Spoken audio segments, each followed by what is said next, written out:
Howdy, everybody, and welcome to the Blizzard Watch podcast. I am your host, Matt Rossi. With me this week are my two astonishing co-hosts, because I liked the Joss Whedon run on X-Men, even though I don't like Joss Whedon. But the name was good. Liz Harper and Joe Perez. Guys, I want to talk about something really fast before we move on to other good stories.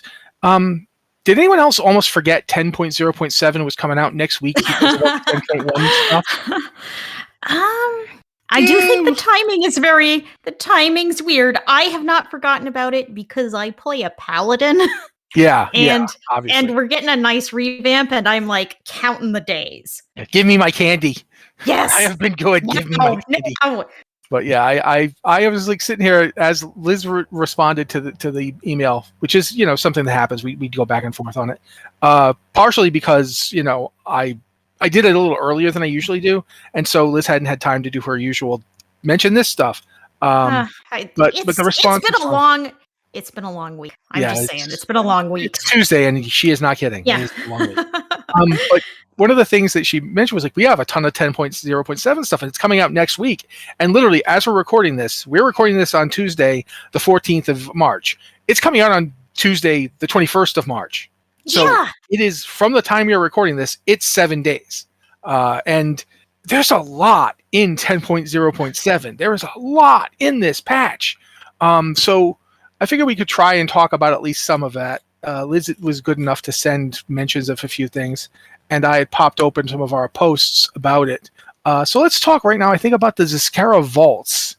Because as Liz pointed out, we have not talked about it very much on the podcast at all. And that's because I had somehow completely not noticed the Zskara Vaults were happening. So, Liz, there's so much going on. It's hard to keep track, and so much is happening now, and we're already talking about stuff that's going to happen way later, and we already have this whole roadmap that we're thinking about, and it's like, how do you keep track? But it does fuel our great content creation engine, which we were talking about on the pre-show. So Zskara Vaults is this... it's a vault that you can go in and explore, but to go in, you need a key to go in and open the vault and get like your treasures. And to get keys, you have to do some farming. You've got to find rares or, other activities to get your keys. And one of the things you'll get in the vaults is a ring. And you can upgrade this ring with different items you find in the vault. And it's supposed to be a pretty good ring. I mean, as you upgrade it, it's supposed to be kind of like the Mechagon. Was it a trinket? They had the Mechagon thing that you could put different punch cards in. Yeah. And customize it. It's supposed to be like that, where you can like add different things to it and make it, work a little differently, do different things. And Ian has a hostess this afternoon was talking about how, are you going to have to like go in and grind for this forever? And it's like, no, it's going to be a good upgrade. Right now, probably for most of the player base, but also a lot of the more cutting-edge players are going to go into 10.1, into Season 2, and get new stuff. That's going to be way better. So you don't necessarily have to go in there and just grind like crazy to get every upgrade. Yeah, I think that... But I do like... Yeah, I want to mention really quick. The ring, one of the things that's great about it is that rings are really hit or miss this expansion. Is it a ring or is it an amulet? It's a ring. It's the Onyx Annulet. Annulet. Yeah, it is a ring. It is. But like, using my character as an example, I've got one of my rings is a 408 ring. That drops from heroic. I can't remember his name. Heroic Aragon. It's the Seal of Diurnus Chosen. That's my top ring. It's 408. My other ring is a 389, and I just barely got it. It's actually from the Elemental Storms. Because for a long time, I was wearing a 359 blue and could not get a ring. So I think this is a really cool thing. But I want to let Liz get back to what she was saying. I think I like it because you're going to go in and you're going to everyone gets the amulet. You don't have to grind for it. You don't have to do anything. But you can go grind for different stones, different things to put in it to make it better, to make it act differently. Maybe you want mana regeneration. Maybe you want to light people on fire. I personally really like lighting people on fire. That's like... I could use some of that this week. I mean, I know it's kind of weird because I am a healer, but lighting things on fire can be really satisfying. I'm just cold. I need the fire. No, I've met healers. There's no way you can argue that it's weird for healers. Healers really like to... I honestly believe people go into healing for one of two reasons. One, they're control freaks. and they can't abide watching people just dying everywhere, and they're like, I'm going to heal it then. And the other possible reason people go into healing is that they basically are harnessing that desire to set people on fire and trying to channel it for good. All right, you know what? I'm gonna sidetrack us here. Matt, which one am I? I think you're the second one. You're like the diabolical evil genius, but you're trying to use it for good. That's where I go with it, generally. Okay, I've seen you play Dungeons and Dragons. That's fair. I'll take that. Yeah. Okay. Liz is just lighting people on fire with her brain, as far as I'm concerned, when we're raiding. Well, I try to, but it is yet to work. And I mean, usually I just heal them. I mean, that's easier because trying to light people on fire with your brain, it gives you a headache. It's really hard work. But we have all wandered off on this one. But okay, what I like about the amulet is everyone can go in and just get it. You just get it. You don't have to grind for it. But if you do a little grinding through the vaults, you will get better things to make your amulet better and do more stuff, like lighting people on fire. Great feature. But also, if you don't like the vaults, if you don't like the grind, you can just say, well, to heck with that. I'm ignoring it. I'm going to do something else because there will be good gear in Season 2 you can get that will upgrade it. This isn't one of those items that you're going to get and it's like, oh God, I have to have this for like the next 5 patches and I have to max it out or else I'm going to be behind the curve. No. So I mean, I like these things in the game that are a little optional. Like, I feel like the entire Primal Storms thing, like all of them have been a little bit on the optional side because they're there and I could go do them for catch-up gear, but I don't feel obligated to go have to do them. And like the mages in Azure Span, whose name I'm forgetting. I know. We were just talking about the other day. Now it's completely gone from my brain. It like goes. You know, that's a grind you can do, and it even doesn't. The take Cobalt very long. Assembly, You can by the find way. a group in group. Cobalt Assembly. You can jump into Group Finder and just find a group and grind out reputation pretty fast. But you don't have to. You can get gear there, but there are other ways to get gear that's just as good. So I haven't felt the need to grind out a lot of things. I'm going to go check out the vaults, but if I don't enjoy it, then I'm just going to say, I can get something in Season 2. So I think that's like a nice balance there. One of the things I liked about the layering of stuff in this expansion is for instance, you were talking about the Primordial Storms there, the Primal Storms. Mm-hmm. I did them for a couple of pieces that I had really something low in while I was gearing up to get ready to go raid. And they worked really well for me for that purpose. Like they were not replacing anything, and I only did like a couple of pieces and then geared those pieces up to their like 385 state because that's all I needed from them. And I like content where you can take or leave as much of it as you want. Do you want to like spend all your time doing it because you're never going to raid? Sure, go for it. Are you just not? Some people really like to grind. That's the thing is like we sometimes forget this because we all have a different grinding threshold, and once you hit it, you're like, oh God, I can't grind anymore. But some people love to grind. Like old school prop pallies were like the masters of grinding in vanilla and especially in Burning Crusade. I knew one prop pally who would just drop himself into like do you remember top of Black Temple? There were this constant waves of like demon hunters. Yeah. Oh yes, I know that because I would do that as well. Holy paladins weren't as good at it, but they were in the ballpark. You could do it. Very hard to kill. Mm-hmm. Yeah. But prop pallies, I remember a prop pally friend of mine who was like, we were tanking together at the time because Warriors had a drop at the beginning of BC, but then in the middle of it, we got better again because bosses did stuff that Shield Block would just make not happen. But he was like our ad tank in Mount Hyjal. And, because there's all those mobs come running up and he would like grab all of them with Consecrate and so forth. He would go up there, he would drop himself on the top of Black Temple, and he would like bring 3 shields with him because he was going to break 3 shields grinding there. And he just grind and grind and grind and grind. So I like that. I don't want them to take grinding out of the game. I don't. People think people know I don't like to grind and they think that I want grinding removed. I don't. I just want it to be like this. I want it to be optional where if I get tired of it, I can go do something else and don't feel like I'm sabotaging myself. So yeah, I am everything Liz is saying about it is pretty down home. Pretty excited about that. Plus, I also like that we're going to be learning a little bit more about Neltharion in this thing. Yes. Because I really want to see where the story is going here, particularly knowing that we're already making the leap to Neltharion's laboratory in patch 10.1. Speaking Yeah, of which, absolutely. did you see the greatest piece of news ever for Matt in particular that I just shared? I have. What are we talking about? There's a new Ashkandi.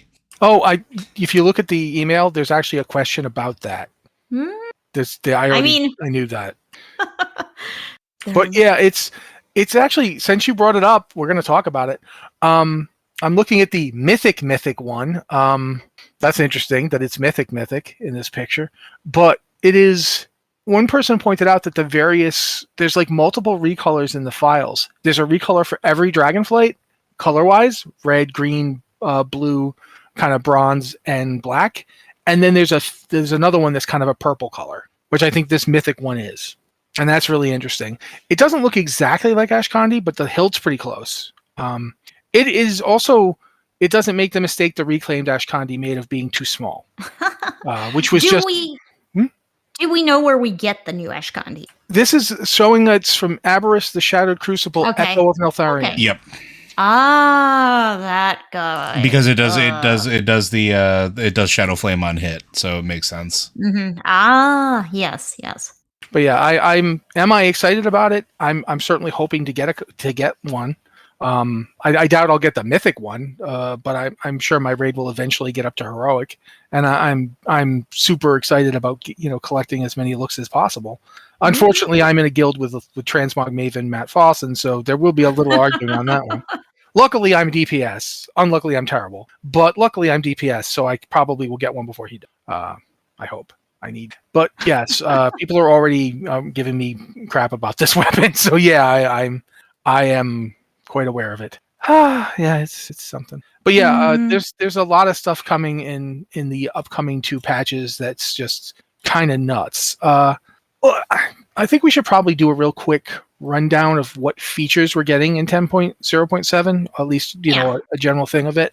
I went and looked up the post that I wrote, and then I'm positive somebody else revised because I was out with bad stuff happening in my life. But we got, first off, the new zone, the Forbidden Reach. I think people really know that, but that's what's going to be where we do a lot of the new stuff. Although there's stuff coming to just the world in general.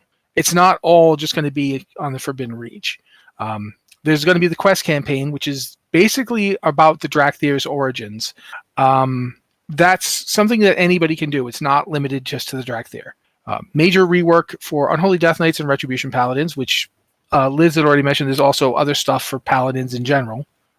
Some of the stuff is in the general tree, and it's gonna be good. I'm looking forward to it. There's also going to be some changes for Resto Druids and Resto Shaman. So, Joe there. Now you speak, Joe. You were eating. No, that's just me muting myself so that I wasn't like coughing in everybody's ear. No, we're just getting a bunch of love, right? Like it's a bunch of quality of life improvement, trying to bring us back up and put us more in line with the rest of the healing classes. Because we've been, as much as I love Resto Shaman, we've definitely fallen behind this tier a little bit. There's going to be heritage armor for both orcs and humans. And I mean, I understand people who are like, really, you give orcs and humans heritage armor? I mean, it's a fair point that there's lots of armor in the game already that you could basically say is a heritage set for orcs and humans, but they don't have an official one, and they're getting it in the next patch. And, it is fair to say that there's other stuff that you could use for one, but they didn't have a set. And they are like the two most senior races in terms of Warcraft as an entire setting. They're the guys that started it all. Warcraft orcs versus humans. It's orcs versus humans. So it is, to my mind, it's always good that we get more stuff. So heritage armor for them is great. Even though I have a level 70 human warrior, so I could probably run out and get it immediately. But I don't think I'm going to. I don't think I'm that interested in it. But again, I think it's cool. We're getting new dragon riding stuff, right? Yeah. Yes, there's going to be new glyphs and a new hovering ability that you can pick up. I think there are 8 new glyphs to collect, which I'm that's going to be fun, and also it's going to be terrible because I'm really bad at dragon riding. But Yeah, new Yeah, stuff to collect, new abilities. I like that they're adding to dragon riding instead of just saying, "Oh, it's a new zone, you can't fly here. Enjoy." yeah. I think that the dragon riding has enough. It isn't as easy as just flying over everything. Yeah. That it makes it easier to incorporate. I kind of find myself wondering how they're going to try and do just regular flying again after this is all done. Can they even go back, considering how much fun dragon riding is, how dynamic this is? Yes, I mean, they absolutely can, but I kind of hope they well, don't. yeah. I mean, one thing that I find really like frustrating with dragon riding, like if I am back in the old world, I can just get on my mount and like hover there, and if I need to go AFK, I can just get on my mount and like hover above the ground and like be totally safe and walk away and come back. But dragon riding, you can't do that. Like you can't take a break. You got to be in front of your computer and actively be involved the entire time, which gameplay wise, that's great. You're super involved in playing the game. But on the side of laziness, The game, and I have making to it, pee. Please at least let me find some place I can land that isn't going to get me eaten immediately, please. yeah. So, sometimes you don't want to put a lot of work into getting from place to place. And dragon riding does make you put some work in to get from place to place. So, I'm good at the part of dragon riding where I can usually figure out a way to get a really long way. mhm. Like I can figure out a rhythm to get up and go down and Yeah. get up and go down. That's not my big problem. My big problem is finding anything. Like I overshoot everything. Like every time I'm trying to get to a place, it's like I'm over there. Oh no, I got to go back there. Oh no, I went too far. It's because you're going at like plus 800% speed or something like that. You can really zoom with dragon riding. Yeah. But also in addition to that, one thing that we're getting is Lightforged Draenei, Worgen, and Goblins can be monks now, which I think they always should have been able to be. It's kind of crazy they weren't. Yeah. But now they can. So if you remember the Lightforged Draenei starting area where you roll one and you have that half-naked crazy guy running around punching everything, you can be him now. So congratulations. Tapartos! Yeah, Tapatamos. Tapartos! But Tapatamos? I thought he's Tapatamos. I can't remember. I think it's Zapartos, but I don't remember. Zapartos. Yeah. I will also say the other thing that's here is holiday updates. We've been told that this holiday updates are coming. We still don't know what the holiday updates are. I'm not entirely sure if holiday updates actually made it into this. Yeah. I don't know. I don't know either because I haven't heard have anything. I think they might have been cut. What holiday would they even be doing? Fire Festival? I know when you first wrote this post, you talked about Fire Festival and whether that could tie into the story somehow, which would have been really cool. But I don't actually think they're doing that. No, it doesn't seem it. So yeah, who knows? We don't know. But also, final thing we'll mention is this one I didn't know about, and this is really cool. Improvements to the Zap Throttle Soul Inhaler, which will make it easier to collect the elemental souls required for most endgame crafting. While this is a small change, a much needed update to a clunky system. And the second I saw this, I'm like, oh my god. Because that thing I'm pretty sure I added that line because I was so hyped about this. Yeah, I didn't know about it. I straight up did not. I didn't know about this. Until I opened this post to read up on it for the podcast, I had forgotten because so much other stuff has happened since we first learned about 10.07. Yeah, that's how it goes. So the other thing is the soul inhaler is kind of starting to feel a little irrelevant because I think a lot of people who have been actively playing, it's like you've gone through your collection of early sparks to make that high-end crafted gear, and now it's just you're waiting for a random spark to drop, and maybe you don't even need any more crafted gear. So it's like they're improving the system, which is insanely clunky. Like, if anyone out there has not had to use the Zap Throttle Soul Inhaler in order to collect a soul, an elemental soul for a crafted item, here is how it works. You get the Soul Inhaler, and you get a soul cage to put in the Soul Inhaler, and then you go find an elite elemental of the appropriate type. So if you want like an ice soul, a frost soul, you've got to kill like ice elementals. If you want an earth soul, you've got to go kill earth elementals. They have to be elite. So you go there and you channel the soul inhaler. Okay, you go there, you get their health really low, and then you channel the soul inhaler on them. You have to kill them while you're channeling the soul inhaler. But if you try to attack them or cast anything, the channel will break, and so you won't be able to do anything. And then you get an item which is like a bottled soul, and it has a duration of 10 or 15 minutes. Something like that, but you can't click on it. Don't click on it. I know it has a duration, but you can't click on it because that's like, I don't know, version 1 of it. Don't click on it. If you click on it, you'll get stuff out of it, but it won't be the soul you need. So you wait your 10 or 15 minutes, and then it turns into another item, which may contain an elemental soul that you want for crafting, or it may not. And then you have to start all over. You're waiting like, you have to kill this thing, and then you have to wait like 10, 15 minutes to even find out if you got the appropriate drop, and then you got to do it again. And also, the first time you use your soul inhaler, it brings up a message that says, this is going to bind to you when you use this. And you're like, yeah, I know, I want to use it. But by the time you get around to like clicking that button and casting it again, the thing you're trying to kill is dead. It's so annoying. And yes, they're streamlining all of this a little bit. I am really glad about that. Yeah, it is not a fun thing. Quite frankly, it's much easier to do in a raid, except that a lot of stuff you think should count doesn't. Like, yeah, it has to be. It's a real specific like list like process here. Yeah, so that's happening. That's getting improved, but it could be improved more. But regardless, anything is better than nothing. I'm trying to think of what else we got going on. Oh, there's so much. There is a lot. We haven't even really talked about 10.1 much. I think we hit a lot of it last week, but yes, there's a lot to talk about. Yeah, we got the Zascara Vault, which is nice. Trying to think. My God, I'm having a hard time getting my brain to function today. What did I have? I knew I had something. These are all 10.1, but we should still talk about it. So, in 10.1. They're going to have the Fire Act assaults, and those are basically, if you remember the invasions going all the way back to Legion, it's not dissimilar in that like a zone will be attacked by Fire Act, who's one of the incarnates, and his minions, and you have to go out there and stop them from doing the bad things, and so forth. You know how this kind of goes.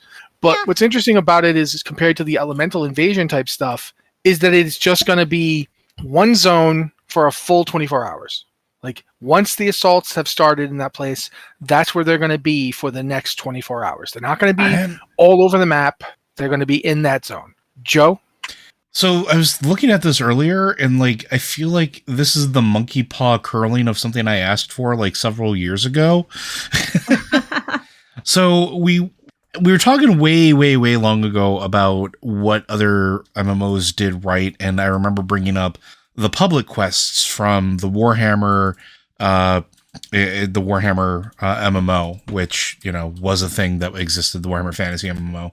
And I was just thinking now with the Fire Act assaults, how many world like zone spanning events do we have that regularly rotate? Because now we're gonna have the assaults. The assaults are going to be happening at the same time. Potentially hunts are happening as well. Like, are you going to be doing hunts in the middle of a zone that is being assaulted? Is that something that can happen? I don't see anything that says, let's see. It says it uses a similar thing to mark which zones are under assault, similar to the centaur hunts, but can a centaur hunt occur in a zone that's under attack by the the primalists? Like, I'm kind of curious about that. But there's just a lot of these going on. And while it's a good thing, I'm wondering if they're going to add more in the next one and more in the next one and more in the next one. So, I'm curious. Yeah, I mean, sorry, let's go ahead. I feel like the invasion events have started to get a little samey. Like, okay, this guy's invading, whatever. We've done this before. We've done this with the Burning Legion. We've done this over and over. And, it feels like a kind of a yawn, even though this is new, exciting attack by the primalists. That's fair. I do think it is one of those things we have to think about in terms of, at the end of the day, if Fire Act shows up at the end of all of these assaults and drops an NPC off to fight you, it gets kind of like the Lich King in in Wrath, where he was like constantly just showing up, making a pronouncement, and leaving. It's like, dude, you're right here. Come on, fight us now. I don't want to have to get a bunch of friends together for this. It's. But at the same time, you don't want Fire-Act to get taken out in a Fire-Act assault. That's ridiculous. We just got this guy. But you need to do them, right, for the Shadowflame Crest fragments, which are being used for the upgrade system coming in 10.1? I mean, there's other ways to get Shadowflame Crest. I think fragments. You can get them from just about anything, right? They can drop from all sorts of content. And it's not like the Crest fragments you get from this are not like super powerful. I think they're Drake's level, which is I think that's the second lowest. Like that's the normal mode version. Because I think the absolute lowest ones are the Wormlings. I know. I remember I wrote a post about this, and I already can't remember. Yeah. For people who aren't familiar with the upgrade system, coming in 10.1, I should be clear since we're talking about all kinds of patches today. In 10.1, you'll be able to upgrade gear with a new system, a currency called. Matt, do you remember this? Yeah, the Shadowflame's Crest are one of them, but the other one is something like. Yeah, there's a currency you have to collect because there's always a new currency you have to collect. But you also have an upgrade item called a Shadowflame Crest, and these come at different levels. All sorts of different kinds of content are going to drop them, but higher level content drop better crests that result in creating better gear. So you can get Shadowflame Crest from the World event, but you don't get like those really, really top tier Shadowflame Crests to upgrade things. You get the ones that you get are basically as good as you would get for running normal mode dungeon raids and dungeons and stuff. So it's not bad. It certainly is something you might want to get, but it's not like you're going to feel forced to run yet another Fire-Act invasion.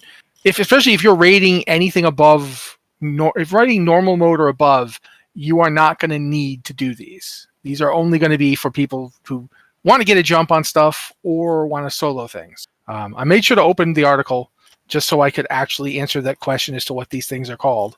And they're called Flight Stones. Yes, Flight Stones. Every upgrade is going to take a certain number of Flight Stones plus a crest. To give you an idea, the Whelpling Shadowflame Crests that you can get from certain activities upgrade gear to the Raid Finder eye level. Drake's Shadowflame Crests upgrade gear to normal raid eye level. The Worm's Shadowflame Crests upgrades gear to heroic raid level. And then there's the Aspect Shadowflame Crest that can upgrade gear to mythic level. But that one is both very rare, and there's only like one time it can be used. So basically, if you're getting Aspect Shadowflame Crests, it's just there so that you can bring all your other mythic gear up to mythic level. So you're not just it's for people who are running mythic a lot. So that one we're not going to have to deal with. But since it's a Drake Crest, I really don't feel like people are going to feel it's necessary to do the Fire-Act assaults because you're going to be getting those all the time anyway. But yeah, that's that.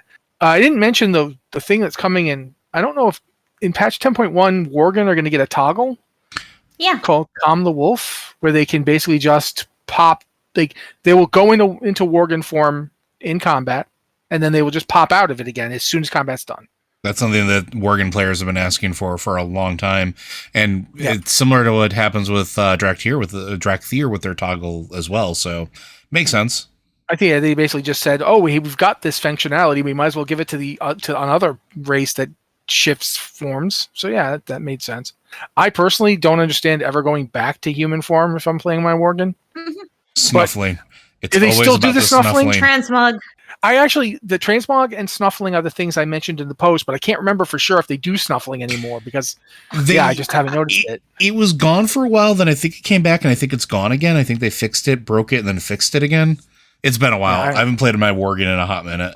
Yeah, I actually was playing my Worgen the other day, but I didn't notice the snuffling, but I wasn't really listening for it either. But regardless, even if it's not something I'm personally going to use, it's still a cool thing to put in. Letting players have control over something like that. I mean, that just works for RP, right? If you want to RP your character as fully control of their Worgen rage and only using it in battle and otherwise being a Gilnean and wandering around doing Gilnean things, you can. Or if you're like me and you're like, why would I ever turn back into like that small pink flat face thing? Because I don't like the human model in this game. Oh my god. It's better. It's better now, but it's still bad. I still don't like it. But regardless, that's coming. That's cool. I guess should we talk about Diablo 4 here? Diablo 4 is a thing that exists, Yeah. and it's going to exist very soon. So yeah, I think we should. Well, you had mentioned in your response that it looks like downloading for the early access, if you bought the game or otherwise have early access, downloading could start as soon as tomorrow. Yeah, which is March 15th. Yeah. So let me dial back and give you the basics if you don't know. Diablo 4 beta starting this weekend. It is going to be it's early access to the beta, so you get access if you have already pre-purchased. You'll have access to the beta, or if you've gotten codes through different promotional events, like going to KFC and ordering a Double Down, which is a real promotion that really exists. You will be able to get in on the early access beta starting Friday at 9 a.m. Pacific and lasting until Monday at noon Pacific. That's March 17th to March 20th. So you can get in on that if you're super hyped about Diablo. You can play a sorcerer, barbarian, or rogue in this first weekend of beta. No druid or necromancer, sorry folks, but those will be in the beta the following weekend, which will be a completely open beta. Doesn't matter if you've pre-purchased it or eaten really, really greasy chicken. You will be able to download and play. And early access people can start downloading the beta client on the 15th, Wednesday, March 15th. And if you're listening to this on Friday when it's publicly released, you can go download it right now because Diablo 4 early access will have started by Friday, March 17th. And I am so excited. I am so excited. I cannot contain myself. It's so close to Friday. Yeah, it is one of those situations where I like the closer it gets, the again, that GIF, I keep mentioning it, but that this is happening GIF keeps coming into my head. Also, I gotta say, I was trying really hard there to come up with a KFC related joke for Diablo 4, but the one that came to my head was like, it's Lilith looking good. And I'm like, no, brain. No, they already did. No, they already did the KFC dating sim. That was the thing that already happened, Matt. We don't need to do that again. Lilith wasn't in that one, so obviously they're going to have some Diablo-related DLC for it. I don't know what we're talking about anymore, and I'm a little afraid. Oh, you didn't know about the KFC dating sim? I don't want to ask because you might have to tell me. Maybe after the show. After the show, maybe. if you stick around for the after show, maybe we'll go into that. But maybe we won't because we do like Liz, so I don't think we want to like drive her mad. I'll send her a picture of a capybara later. It'll balance it out. It's fine. But, so yeah, that's happening. Everything Liz said is true. And even the KFC thing, which is but yeah. Basically, one of the things one of the new things that I found out fairly recently, however, was that even during early access and the open beta, couch consoles will have couch co-op. I don't know exactly how it's going to play because I haven't seen it yet. But if you guys remember the original co-op that Diablo's 1 through 2 had, especially Diablo 2, people would bring their computer over to other people's houses to play it together and go head to head. There are a lot of different ways you could do it. This one's going to have it from the get-go. I am super interested in seeing how that works. I don't think I'm going to buy Diablo 4 on consoles first thing, partially because I'm still kind of hoping that even though the sale hasn't gone through yet and won't have by June, that they'll still maybe get Diablo 4 as a Game Pass game. Well, I have so far not said. I have bad news for you because they have said they are not planning on putting Diablo 4 on Game Pass. That's sad for me. But I've got it right now on my PC. I've spent the money. Well, not my money, but I spent money. It's here, and I feel like that's going to be where I play it from the get go. But I am super interested once I eventually do get it on the console because Diablo games are really good on console. Oh yeah, they are. I don't know why, but they are. It's really odd because they weren't originally like Diablo 2 and Diablo 3 weren't like originally console games. I don't think Diablo 2 was ever. Diablo 1 was on the PlayStation though. Yes, it's true. Diablo 1 was on the PlayStation. But again, it wasn't originally so. But they feel so much like games designed for consoles, particularly Diablo 3, where it's like you have the exact right amount of skills as you have controller buttons. This feels like a game totally designed for controller control. And you can modify your skills in all these different ways, but it has a very good mapping to a controller, and it just feels really natural to play on a controller. So I will actually even I- say that I think Diablo 2 did when they got the remaster. I think Yeah. that their port to console is astonishingly good, considering that Diablo 2 is a more sophisticated game in terms of what you can do. Mhm. Yeah. So, I mean, but you're right about D3. I've ordered it on PlayStation. I am looking forward to checking it out, and definitely going to be playing the beta, even though it doesn't have my favorite class, the Necromancer. Well, it does in the second one, doesn't it? I will be waiting. In the second beta weekend, the open beta, you can play a Necromancer and a Druid, but that first weekend you cannot. It's just those core 3 classes. I forgot to mention this really important thing, that by playing the beta and getting to level 20, you can earn a wolf cub cosmetic pet, which it like snuggles into your back. It like snuggles into a little bassinet sling you have on your back, and it sits there and naps while you slaughter demons, and that looks really like you need to bring some adorable to your horrible demon slaying. And Bring adorable to the horrible. I like that. Yeah, you need to bring some levity to this dark, terrible world of Diablo by having a baby wolf cub that you just carry around with you, who sleeps on your back and occasionally snores and cuddles into its blankets. And, I didn't know I needed that, but I need that. So I have to play and get up to level 20. In case anyone was wondering, you do not keep your progress into the live game. Just beta testing, and there going to be bugs. There are always bugs. It is a beta test. So if you are interested in Diablo 4, get in there, play the game, submit feedback so it can get fixed before release, and have fun. I'm going to have fun. I hope I'm going to have fun. If I don't have fun, I'm going to be really sad. So far, a lot of the early reactions I'm seeing, various sites have been posting like reactions to things. Mm-hmm. So far, they've been pretty positive, which is really surprising considering how weird and chaotic the Diablo fan base has been lately. That is true. So I'm a little heartened by that. But I think at this point, I think we talked about pretty much all of this stuff. We did mention that. So yeah, I think at this point we're going to actually move on to doing those their emails. Oh, you got something? I heard yeah. I have 2 things that are actually this thing, yes. Okay, Festival of Legends. Go. Sorry. Yeah. Hearthstone has a whole new expansion, which is both kind of a surprise because we didn't know about it before today, but kind of not a surprise because Blizzard does a really consistent schedule of Hearthstone expansions. This one is called the Festival of Legends, and it's all music themed. The Festival of Legends is, in our Hearthstone in-game lore, which is a little wibbly, there is a giant music festival held in Thousand Needles, which we are all going to. Each class is associated with a different genre of music. Each class will have like a legendary that is like a musician in this genre, and a legendary representing their like best song. So it's a fun, weird, interesting theme. There are also going to be weapons, which are going to be musical themed weapons. Like there's the Arcanite Ripper, which we are all familiar with. Maybe we're all familiar with.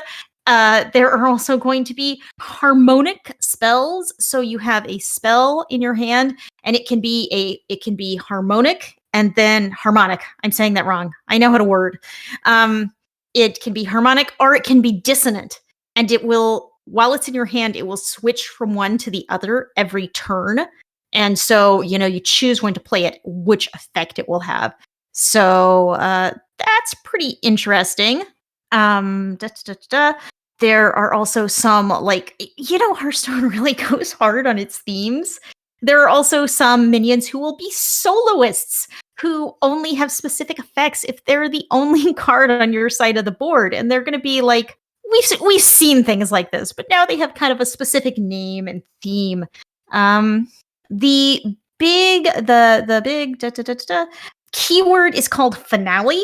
that's being added this expansion, and you get a special bonus on finale cards if you play them and spend all of your mana. So you might want to plan on how and when to play this, which order you can play your cards in so that your finale card spends like your very last mana and gets a bonus effect.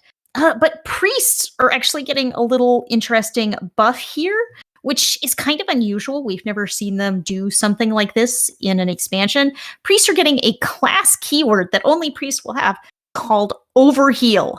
So, Joe and I are healers here. We know all about overhealing. It's a thing that happens. But when cards can have an overheal effect on them, so when you overheal something, it will do something specific. And the example they give is a card, a minion called Heartbreaker Hedonus, and has an overheal effect where if you overheal him, he's going to deal 5 damage to a random enemy. That's pretty good. That's pretty good. I'm into it.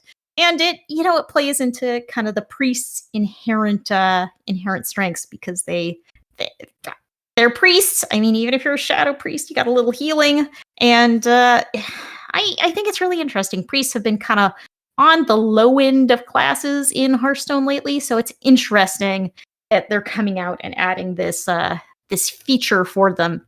And there is also, I don't know if this is like the best part of the expansion, but Hearthstone Battlegrounds is getting a new Battleground Bash, which is actually, I think this is going to come out before the expansion, not necessarily tied. It's a Battleground Bash called Corgi Cup Collection. It is Corgi themed. It is themed all around corgis. There are all these corgi emotes, and it's just, I want it. I want it, which is a problem because I don't like Battleground Bashes.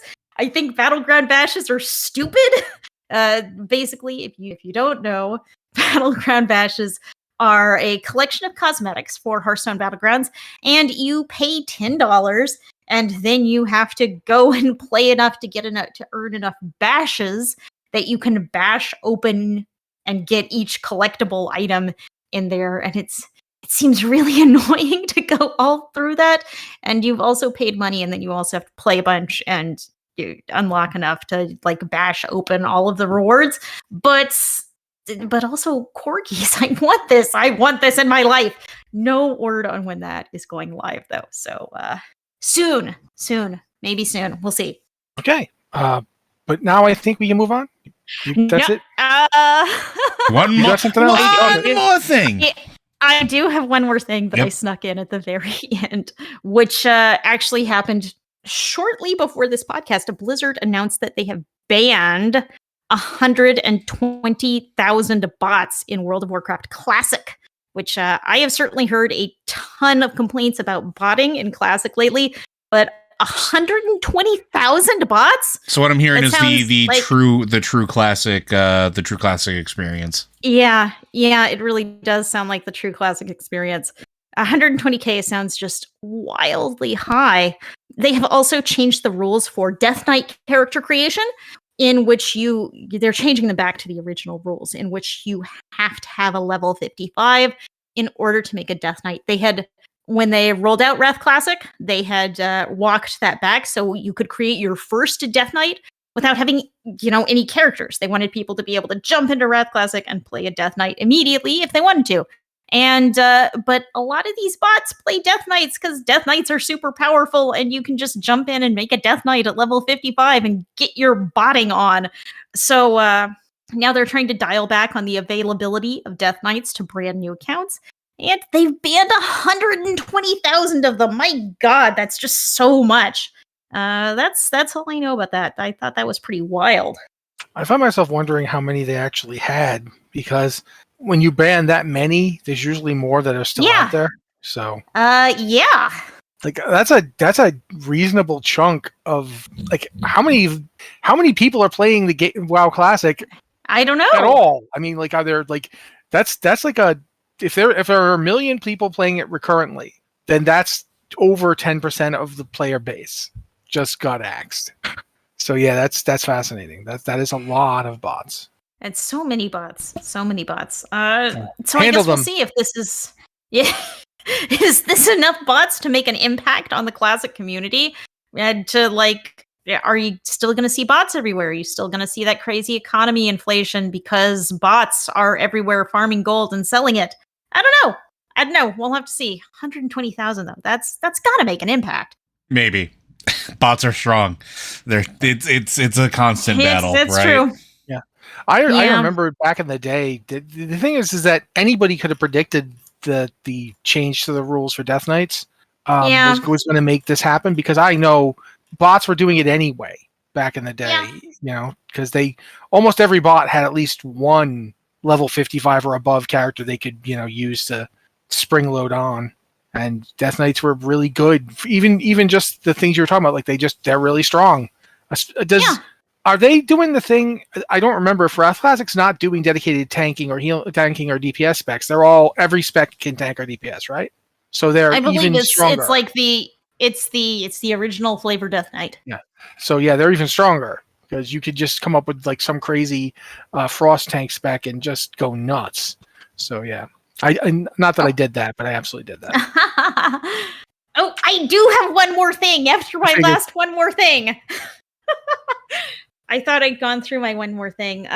But there was a community Q&A with Ian Hazacostas this afternoon, and I thought the most interesting thing he mentioned was about Dracthyr being able to be other classes, that Dracthyr could learn to wield axes and hurl frost bolts and all of those things. He did not, make any specific promises there, but he did say that, yes, this is coming, but you know how Blizzard is, making these statements that are like flexible enough that maybe we could walk back on it, but it does make sense. I've always felt that Dracthyr will be able to be other classes eventually. My guess is next expansion or the end of this expansion. That would make sense. But we'll see. But I should probably mention too when you're done. Go ahead and finish. But he also dashed our hopes and dreams of having other races be evokers, because in his example he said gnomes are not going to suddenly sprout wings or start breathing fire, in which he has clearly forgotten that gnome brewmaster monks can indeed breathe fire. So we've got that covered. Gnome warlocks can sprout wings. There was an entire Warlock's Hero set for that. I'm just saying. I'm just imagining right now. Some skills. I'm just imagining someone comes along and goes, "Yes, I'm an evoker," and it's two gnomes in a trench coat, the warlocks up top, the monks on the bottom. It's like you got your bases covered. But Ian said that he made it sound like no evokers are not going to be moving to other classes, because it really is tied into their whole aesthetic with the wings and the breathing fire. They're experts in that. I will point out that there's also been some data mining that yes that basically Wowhead did a post talking about how there's evidence in the data mining not only that evokers are going to get a third spec, and that third spec is going to be weird, but that Abyssian, aka Ebonhorn, is going to be involved pretty heavily in the quests that lead up to it. I looking over what they have, I mean, keep in mind, is data mining. It could be stuff that they've just have left in the build but are not going to use, because that's happened before. Yeah. But if you look at it, it does look like it's something I know Joe has talked about a lot. It's a buff based spec. Yes. Yep. It's a like buff bot spec. That's what it does. It boosts your party or raid. And I mean, I'm sure they still have abilities to do damage themselves and so forth, because you really can't solo in WoW without them. But it is built up around buffing. It kind of reminds me a little bit of other MMOs. I mean, it really reminds me of several Final Fantasy ones. It also reminds me of early Paladins. Yeah, that's what I was thinking when reading about it, because Paladins we still have some blessings, but in OG Paladins had a ton of blessings and buffs that they could pass out. And devotion auras and various other auras besides devotion aura, but devotion aura, various other auras. Well, mostly devotion aura. Yeah, but I mean, I remember there was Blessing of Kings. I don't know, you guys don't still have that, do you? Yeah. But back in the day, it's been gone. BK was the big one. You wanted if nobody else, the tank absolutely got Blessing of Kings, because it added so much in terms of stats. It was just an amazing blessing. So, I mean, what do you guys think? Do you think we're gonna get Do you think this is going to just turn out to be smoke, or do you think we're going to get a third Evoker spec that's a buff bot? What do you think? What are your thoughts on this? We'll go with Liz first. I mean, I've seen a lot of people saying that, oh, Blizzard has never done this. Of course they aren't going to do this. And I mean, I think Blizzard, if Blizzard wants to totally break the mold on this, they could. And I don't know, are they? It's a really interesting idea, and it's a really interesting style of class. I would love to see it. I hope they do, because this is the sort of class, the sort of spec that sounds super interesting, super new, super exciting to me. So I'm keeping my fingers crossed over here. Joe? I've been screaming about it for like 8 years, so yes, I want this. Well, yeah, but I mean, I also know how you feel about Evokers. My problem with Evokers in general is the same problem I have with every hero class when it's introduced. Overtuned and blows away pretty much anything else in its class. We were just talking about Death Knights in Wrath Classic. Yeah, when Death Knights released in Wrath, they were everywhere because they were doing more damage than most melee. They were more survivable than any other tank. Like, that was just it. Monks had the same problem when they first released with all three. Like, they were superior melee, they were superior healers, they were superior tanks. Demon Hunter is the same thing. It's just what happens, right? And it takes a while to find the niche and the balance. That aside, pushing that sort of part of me to the back of my brain and saying, hush now, I want a buff class. I've always loved buff classes. One of my favorite classes, or two of my favorite classes that ever existed in MMO were the Runecaster from the Lord of the Rings MMO, because it was very much a buff/hybrid/swing type of class, and then controllers from City of Heroes, because controllers in City of Heroes were 100% a buff class. It was all about debuffing the opponents, buffing your party, making you do more damage, make you more survivable, while also slowing your opponents down or controlling the flow of the fight. And it's a much more interesting gameplay. The biggest problem that I've had with WoW in general is the same problem I have with D&D. And I was going to mention at least tabletop role-playing at least once tonight. It's that every character can be a standalone and doesn't necessarily need everybody around them. You can be the star of your own show. We see this with people that top the damage meters or top the healing meters or whatever the case is. This is a lot more collaborative gameplay potential, right? So if you are not focusing on being the number one DPS and you're not focusing on being the number one healing, you're focused instead on buffing the raid, maximizing uptime, reducing incoming damage, controlling the flow of the fight. And Matt referred to, people become healers for one of two reasons. Like, one is being a mastermind and the other one is being an evil git. If a true, honest to God buff class comes to this, I would consider stopping healing for it. That's how much I want this. Wow. Because it is the most. It is me. It is the tactical thinker style class spec. And at that point, yeah, I would probably give up healing and go whole hog into it.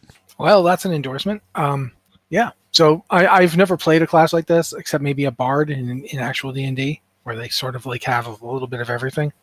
But yeah, it is something that we don't have any confirmation on this, that it's going to happen, what form it's going to take, nothing. This is all data mined. But I do think it's interesting to look at it, because one of the things that's funny too is that people, one of the things mentioned in the post is that when they were being interviewed by Towley, by the way, if you want to know who was doing the interview, you should actually watch her stuff. It's kind of interesting. Anyway, though, one of the things they pointed out is that when Morgan Day was being spoken about this, he didn't actually deny it. What he says was, I'm going to read the quote, "I mean, we've never really added a spec, so I can't really speak to that. When we're talking about Evokers, we really wanted to add a ranged DPS spec, like that was the goal, and they've got the big old wings, so there's lots of discussions about what that would look like in melee range and stuff like that. So tanks were discussed in the early days when Evokers were a glimmer in our eyes." You'll notice there's no actual answer here. Are you going to be doing a third spec? He didn't say yes or no. He just said, we've never really done that. You Mhm. never really added a class that was limited to one race before. I mean, that's kind of also incorrect. They did it with druids when they broke Feral into 2 parts. Yeah. Yeah. That's true. They absolutely added a spec. Yeah, but the argument could be made that they didn't add one conceptually. They just took the 2 parts of Feral and made them distinct, which they should have all along. My counter argument would be that they made them full-fledged enough that it's almost as if they added another one to begin with. But yeah, I get what you're saying. Yeah, but I agree with you that it is technically an incorrect statement. And for that matter, I mean, in the process of not really answering the question, he then made us think, what would a tank evoker be like? Which is like, man, come on. But regardless, yeah, I think at that point we are pretty much done, and we've got time, so we don't have to do the emails, which I feel a little bad about. But we'll roll them in. Maybe next week we'll get to them. The last email, I'm really sad for you, Corn. Sorry. Joe would have had to explain that, and it would have been funny. But next time. And I'm looking forward to that one. I'm really looking forward to that one. I really want to answer that question. Dang it. Steal it for Lore Watch, man. You know what? I'm going to steal it for Lore Watch. Go for it. We haven't had an off-topic Lore Watch in a while. Maybe that's Sunday. Maybe we're going to have an off-topic. It's been a few months. Anyway, right. If you don't mind. No, Blizzard Watch is made possible due to the generous contributions at patreon.com/BlizzardWatch. Your continued support means this podcast-setting community is able to thrive and grow. Blizzard Watch supporters enjoy exclusive benefits like early access to the podcast, a better chance at having your question answered on our podcast or the queue, and an ads-free site experience. Thank you very much, Joe, and thank you to Liz for being here and really doing a lot of the heavy lifting because I think both Joe and I are a little out of sorts this week. So thank you for that, Liz. Thank you, Liz. I'm here to talk enthusiastically about Hearthstone because someone's got to. Someone has to. Someone is me. Yep. And hey, you talked about enthusiastically about other stuff too, so yeah. I am very excited. There's a fair amount to be enthusiastic about lately. Yeah, so kudos for that. I keep trying to talk my raid leader into pausing raiding until 10.0.7 so I get all my cool paladin stuff, but I haven't gotten him into it. So I'm just going to have to call in sick for the next couple. Maybe no one will notice, right? Possibly shouldn't have mentioned it on the podcast. But no one will know. I mean, no one from the guild listens to this. It's going to be fine. They're really in the comments, aren't they? Right now in the channel saying things. But anyway, if Liz is done possibly sabotaging her own plans, this has been the Blizzard Watch podcast. Thank you guys so much for being here with us. We're going to be back next week, hopefully with more stuff to talk about. So thank you very much. Take it easy and see you next week.